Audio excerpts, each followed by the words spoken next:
Kalorama, a Recorded Books Highbridge imprint presents The Strange Case of Donald J. Trump, A Psychological Reckoning, by Dan P. Mcadams, read by Matthew Josdal. Prologue. In The Strange Case of Dr. Jekyll and Mr. Hyde, an upstanding London physician struggles to suppress a primal force inside of him. He invents a potion that separates out his good public self, Jekyll, from his inner demon, Hyde. Drinking the elixir literally transforms Jekyll into Hyde, a younger and more energized version of himself, a new person who revels in acts of wanton violence and lust. Mr. Hyde murders a man, and he becomes more violent and vengeful over time. Eventually, he takes over as the dominant persona, and Jekyll shrinks into dissipation. In a desperate last act, Jekyll manages to regain control long enough to write a confession, and then he commits suicide, killing them both off. There is some irony in the title of Robert Louis Stevenson's great novel. The case is indeed strange, but it was also deeply familiar to the Victorian readers who adored the book. They were horrified by the prospect of a literal split in human personality. Today, we might shrug off this kind of plot development in a book or movie as too predictable. But in 1890, many readers surely gasped out loud when they arrived at the novel's big reveal, described in a testimonial from Dr. Lanyon. "Oh God," I screamed, and "Oh God," again and again, for there before my eyes, where Mr. Hyde had just been, there stood Henry Jekyll. The case was so strange because two different persons turned out to be one. But it was so weirdly familiar as well, and just as horrifying to know deep down, to intuit back in 1890, that one person can be fundamentally two. Even you, dear reader. Today, I embark upon the strange case of Donald J. Trump. As I write these first words, it is May 5th, 2018. The Dow is at 24,262, up 332 points since yesterday. For the first time since the year 2000, unemployment in the United States has dipped below 4%. President Trump touted economic progress at a roundtable in Cleveland, Ohio today. He lashed out at critics of his plan to build a wall along the Mexican border. If Congress does not authorize money to build the wall and stem what Mr. Trump believes to be an influx of dangerous, illegal immigrants, he may close down the country, Mr. Trump said. Meanwhile, the special counsel assigned to investigate Russian interference in the 2016 presidential election continues his work, casting a dark cloud over the administration. Robert Mueller's investigation into the possibility of collusion between Trump's campaign and the Russians is nothing more than a witch hunt, the president says. Yesterday, the world learned that the president reimbursed his private lawyer $130,000 for the hush money paid to a pornographic film star days before the 2016 election, when she threatened to reveal details of a previous affair with Mr. Trump. One reason to date the beginning is to remind myself that I need to imagine where you are right now as you read this, projecting myself into the future. Countless times every day, I ask myself a question that is surely on the minds of millions of Americans who are also trapped, as you once were, in my current historical moment. How will it all turn out? What will become of all this strangeness? I believe the question runs through the minds of people on both sides of the current partisan divide. Trump detractors imagine a joyful future when they finally awake from the nightmare. Or, in their worst-case scenarios, the nightmare never ends. Maybe the world will never return to normal. Trump loyalists look ahead to an America that will become great again, as the president has famously promised. Trump will prove wrong the millions who hate him, they hope. Trump will triumph. Even as world events hurtle to an unknowable future, I want to imagine how we will someday look back. We will look back on that strange time in the world's history when Donald J. Trump loomed gargantuan at the center of global consciousness. What was that about? And what was he about? Psychologically speaking, who was Donald Trump? How did he come to be? What kind of a person was he? A very, very strange person, I want to answer, and yet a deeply familiar one. We begin by recognizing the strangeness. Everything about Mr. Trump is strange. Those are the words of Anthony P. Tony Senecal, Trump's personal butler for nearly 30 years at Trump's Mar-a-Lago estate in Florida, as reported by Ronald Kessler in a highly sympathetic account of President Trump's first year in the White House. In the mid-1980s, the author Tony Schwartz shadowed Donald Trump day in and day out in his role as the ghostwriter for Trump's famous first book, The Art of the Deal. Looking back on the experience in 2016, Schwartz concluded, "Trump didn't fit any model of human being I'd ever met. He remembers almost nothing from his childhood," Schwartz recalled. "There is no private Trump. We're dealing with a person who's psychologically and categorically different from any previous president," stated Michael D'Antonio, who interviewed his subject at great length and exhaustively researched his life for a Trump biography. "He has prevailed in the way no other spinner of tales has prevailed." Liz Smith, a gossip columnist in New York who covered Trump for decades, admitted, "I've known him forever, and I can't figure him out." In the late 1990s, Mark Singer, assigned to write a profile for The New Yorker, tried hard to figure Trump out.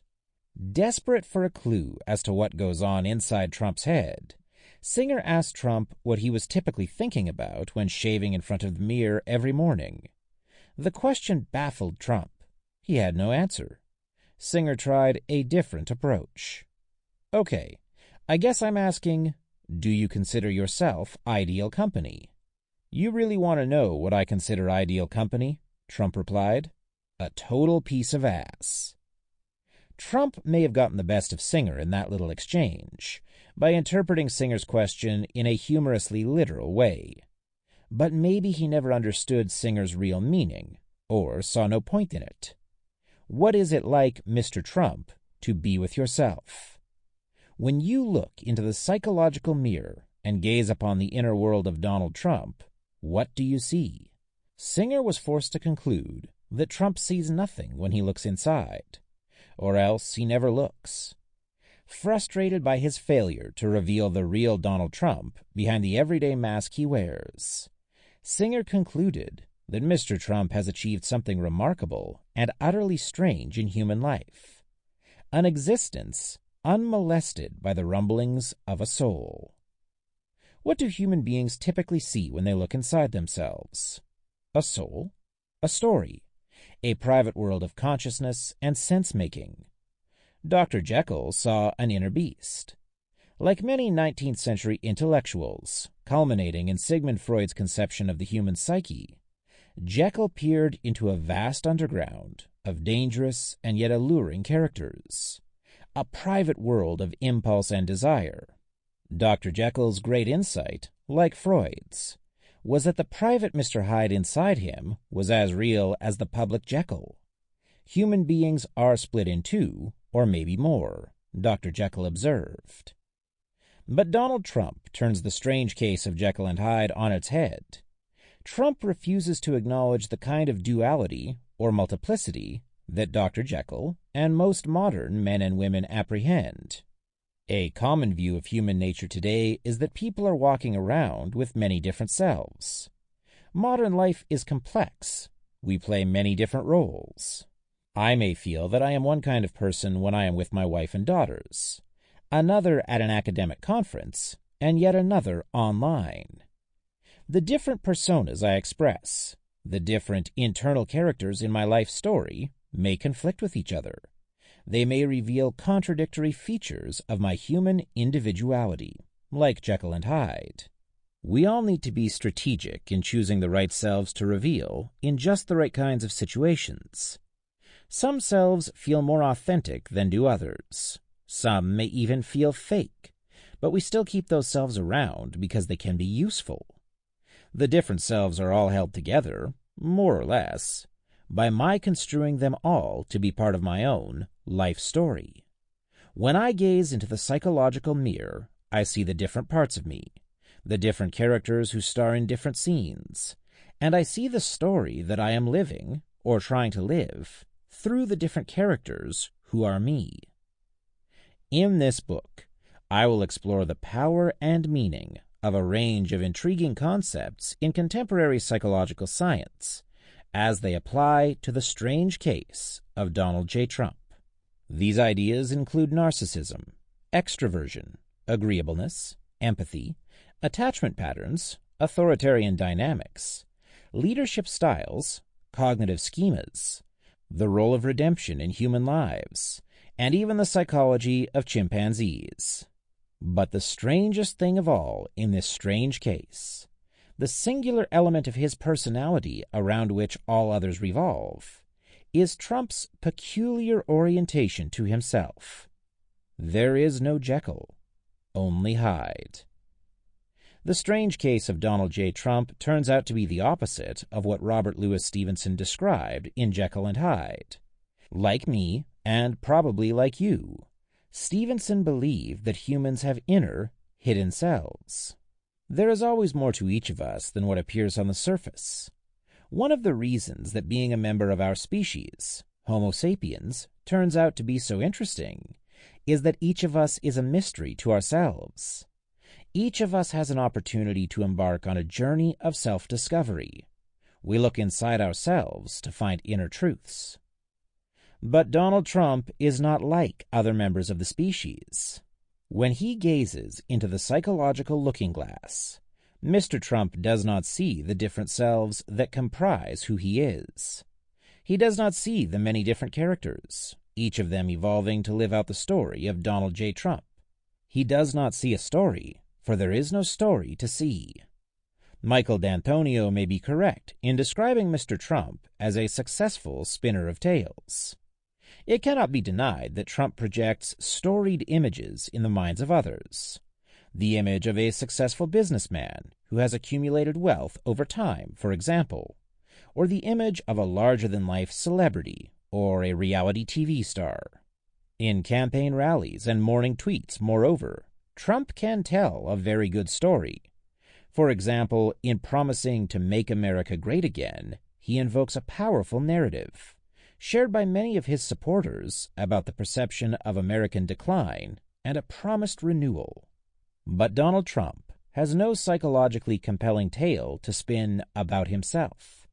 He does not see his own life as a story extended over time, as an inner narrative that tracks a multifaceted and developing protagonist over the long course. And as such, he does not see himself as a person, at least not in the way that most adult humans see themselves as persons. Rather than viewing himself as a fully realized human being who lives out a coherent story extended across a landscape of time and consciousness, Donald Trump moves through life as we imagine a superhero might, and as he imagines it too. He acts boldly to vanquish the moment, moment by moment, episode by episode, the episodic man. As frustrated biographers have learned, Trump does not look inside himself. He does not look behind. He does not look to what may lie ahead, at least not very far ahead. Trump is not introspective, retrospective, or prospective. There is no depth. There is no past. There is no future. Modern people repeatedly project onto Donald Trump their fundamental assumptions about what human beings are like. We expect Trump to be many things, like every other adult human being we have ever met. We expect him to have different parts of himself, held together somehow within a pattern and played out through a story. We expect depth, complexity, and change, because modern human beings are deep and complex, and they change over time. But Donald Trump's strangeness lies in his repudiation of our deep expectations, the implicit expectations that Robert Louis Stevenson made explicit in the strange case he described so many years ago. Unlike Jekyll and his Hyde, Donald Trump is not many things. He is one, primal thing. Trump may conceal facts about his life and hide the details of his finances, but he is incapable of hiding different parts of himself. And that is because, psychologically speaking, there are no different parts of himself. Wherever he is, and whenever, Trump is strangely all there in the moment. That cannot be true, you say. Trump often seems as if he is acting, putting on a face, playing a role. There must be more behind the mask, right? No. You are looking at all of him, right here now. Like Mr. Hyde without a Jekyll, Donald Trump lives mainly in the vibrantly emotional current moment. This is why he seems so authentic to many people, and so strange. This is what gives him the primal charisma that continues to enthrall millions of Americans, even as it repulses millions more. This is why, in part, Trump was able to vanquish his 15 rivals in the 2016 Republican primaries. It was impossible to take our eyes off of him in the Republican debates, and the audience remained riveted through the presidential campaign and his presidency. Dynamic and primordial, Trump is like a volcano or a wild beast, a force of nature unleashed. When Jekyll transformed himself into Hyde, he felt a freedom of the soul that braced and delighted me like wine. My love of life was wonderful, he recalled.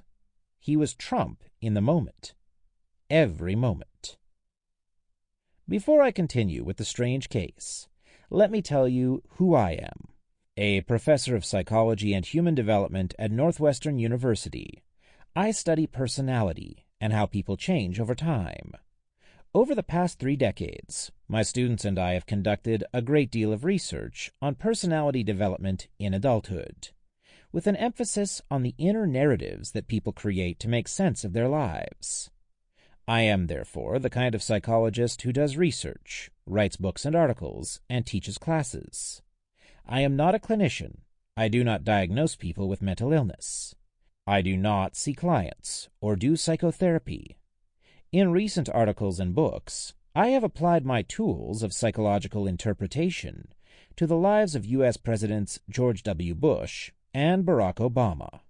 My psychological interpretation of the life and personality of Donald Trump expands on themes I introduced in a cover essay appearing in the June 2016 issue of The Atlantic. In The Mind of Donald Trump, I aim to reveal some of the important psychological dynamics in Mr. Trump's life, and to predict what kind of a president he might be, should he win the 2016 election. Like most people in the summer of 2016, I did not think he would win the presidency. Therefore, making predictions felt mainly like an interesting intellectual exercise at the time, like a hypothetical case I might pose for my students in class. The results of the November 8, 2016 election, however, turned the hypothetical case into immediate reality. Since then, I have tracked carefully how President Trump's feelings, thoughts, and behaviors have followed in line with the predictions I made, and also how he has surprised me in some ways and motivated me to probe more deeply. As such, this book goes well beyond the original essay to explore dynamics in Trump's life and in his presidency that I was simply unable to apprehend back in 2016. I conceive of the book I am about to write as a psychological reckoning. To reckon something is to estimate, calculate, or analyze it. The term reckoning suggests a coming to terms with something, a making sense of something that has been. It takes the perspective of looking back. I cannot predict exactly what President Trump will do tomorrow, but I feel we know him well enough at this point. We know enough about him as a 73-year-old former real estate tycoon and reality television star who became President of the United States. Somebody who has been in the public eye since his early 20s, whose biographical record is spread across an array of public venues, the subject of countless essays, articles, books, and Twitter feeds. We know enough today about Donald J. Trump to undertake a full psychological reckoning. We know enough now to come to psychological terms with him, to sort out who he has been, to probe his mind and interrogate his psychological nature. And we know enough, I believe, to consider what this psychological reckoning reveals about us. My analysis of Donald Trump's life and personality, moreover, may help us understand the changing dynamics of political leadership in the United States today, why many people are enthralled with President Trump and many others repelled, and what to expect from other leaders, be they CEOs or heads of foreign governments, who resemble Mr. Trump in their behaviors, thoughts, and motivations.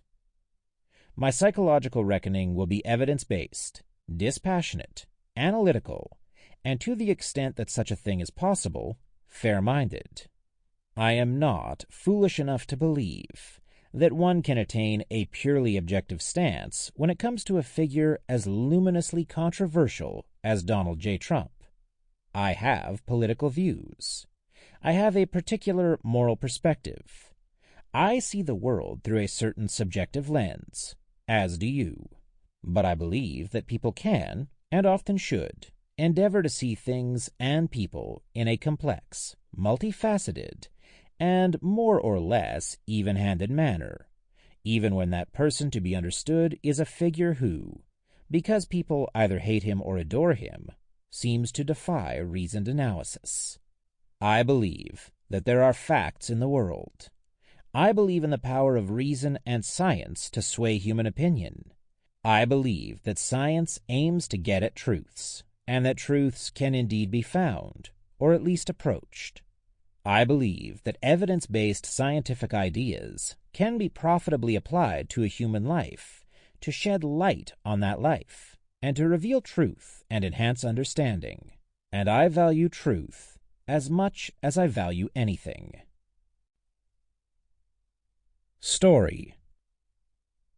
The strangest thing about the story of Donald Trump is that there is no story. What I mean is that there is no coherent and elaborated story in Donald Trump's head about who he really is, how he came to be, and what his life means. Still, Trump has a few memories, and there are documented facts. He was born on June 14th, 1946, in the borough of Queens, New York City, the fourth of 5 children to Fred and Mary Ann McLeod Trump. The oldest son, Freddie, drank himself to ruin, dead at age 43 from complications of alcoholism. The oldest daughter, Mary Ann, became a federal judge, appointed to the U.S. District Court by President Reagan in 1983, and elevated to the Court of Appeals for the Third Circuit by President Clinton in 1999. Donald's younger brother, Robert, followed his father and Donald into the real estate business. Elizabeth, the third-born, sandwiched between Freddie and Donald, went into banking. Of the 5 children, only Elizabeth has remained married to her first spouse. Let us set the scene for the 1950s, the decade that marked Donald's childhood. The 5 children and their parents live in a stately, red-brick colonial revival home in Jamaica Estates, Queens. Parked in front are Fred's Cadillac and Mary's Rolls-Royce. It is, say, a Saturday morning, but Fred Trump rarely takes a day off, despite the considerable wealth amassed from the apartment buildings erected and the rents collected throughout Brooklyn and Queens. The phone is constantly ringing this morning, business calls for Fred, deals to be made perhaps, or some trouble at one of the properties. There is no time to play catch in the backyard with his sons, and probably no interest anyway. Instead, Fred heads off to one of the construction sites, or perhaps he drives over to an apartment building to collect delinquent rents. He takes Donald along. He would drag me around with him while he collected small rents in tough sections of Brooklyn, Donald Trump recalls in his 2015 book, Crippled America. It's not fun being a landlord.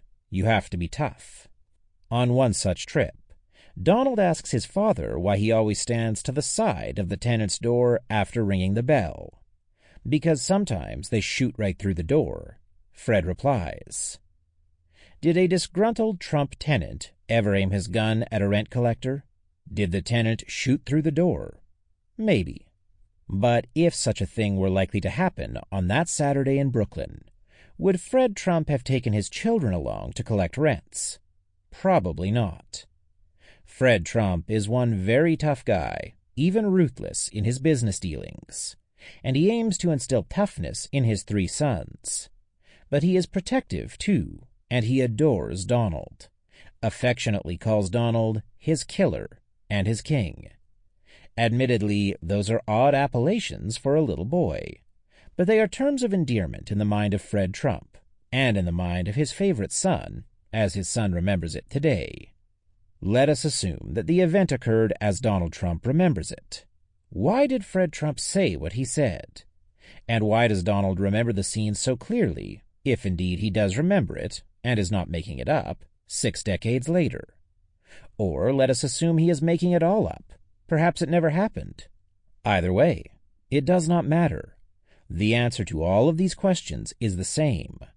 The story confirms that the world is a dangerous place.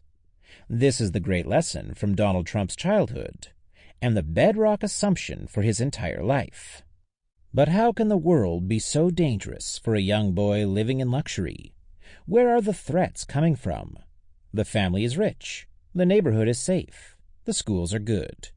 As far as can be determined from the biographical record, there is no abuse in the family. Nothing bizarrely dysfunctional, on the surface at least. Family life seems consistent with the bygone standards of 1950s America, where the father is the hard-working breadwinner and the mother stays home to raise the children and to do good works in the community. Perhaps not Leave It to Beaver exactly, but stable enough, more or less normal enough. His parents dropped the 3-year-old Donald off every weekday morning at the Carousel preschool.